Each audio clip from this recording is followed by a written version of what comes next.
Many people think kangaroos are everywhere in Australia, but in reality, most people don't see them very often. Most people see them through a fence, in a Zoom, on television, or in a photograph, but seeing one up close is a little different from seeing one through a screen. Hi everyone, I'm YUFORM. I'm an international student living in Australia. For many people around the world, the kangaroos is one of the first images that comes to mind when people thinking about Australia. Big, strong, cute.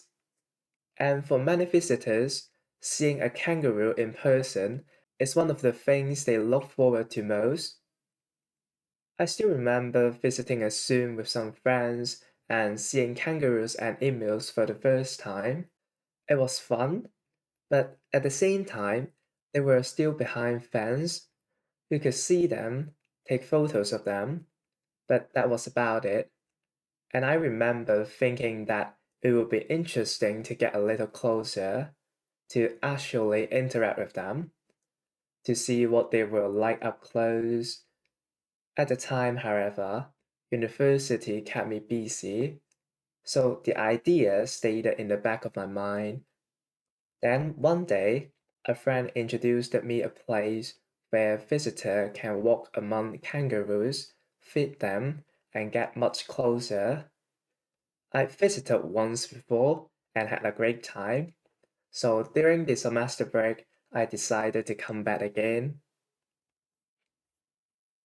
The weather that day was beautiful, blue sky, plenty of sunlight, and because of that, the whole park felt incredibly relaxing.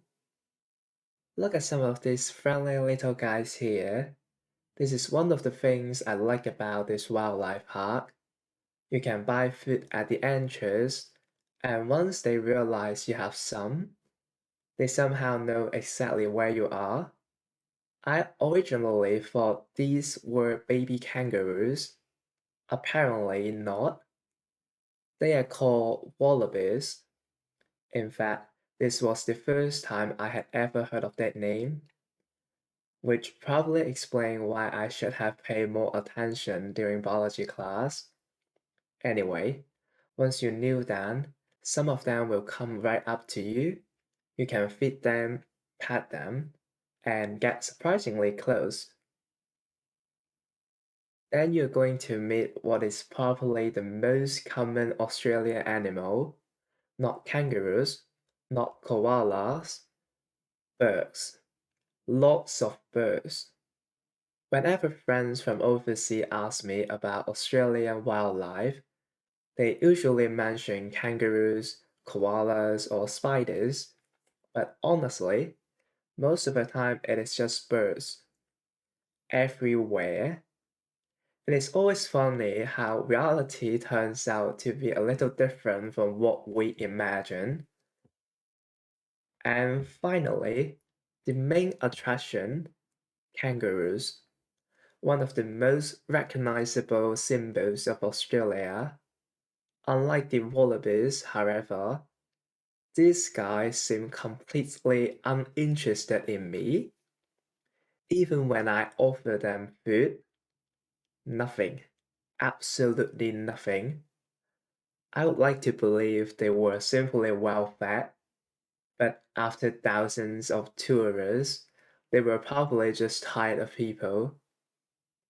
Still, I wasn't going to give up that easily, so I did what any reasonable person would do. I shamelessly went over and gave them a pet, and honestly, that alone already made the trip worth it. Look at them, lying in the sun, doing absolutely nothing. That face, that expression, somehow it felt very similar. I'm pretty sure that is exactly what my mum sees whenever I'm lying on the sofa at home. And then there was the email. I have to admit, it was much larger than I expected. Seeing one in photograph is one thing, standing next to one is another. I initially planned to feed them, then I got closer, and suddenly I think you know exactly what happened. That seems like a much less attractive idea, so I respectfully decided to give up. Sorry, email. So after making peace with the email, it was about time to head back. But before going home, the wildlife park actually sits in the Adelaide Hills, so since we're already here, we decided to make one final stop.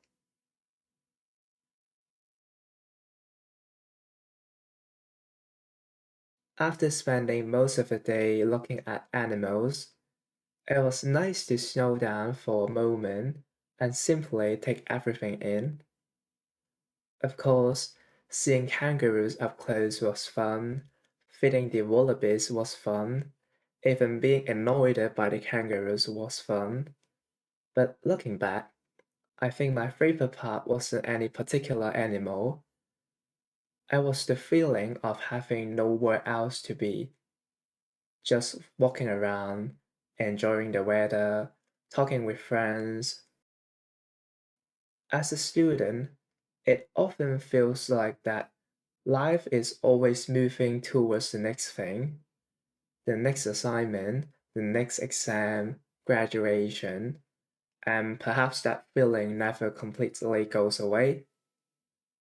There is always another goal to chase, another milestone waiting ahead, and because of that, it becomes easy to forget that this stage of life is also life itself, not a waiting room for the future, not something to rush through, but a chapter that, once it passes, can never be lifted again.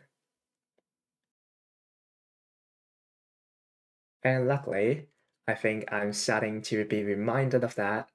Sometimes a good day doesn't need to be anything extraordinary. Sometimes a walk, a few animals, good weather, and good company are ready enough. And perhaps years from now, that is what I will remember most about this place.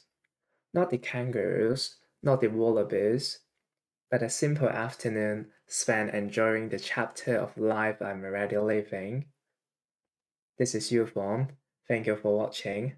I'll see you next time.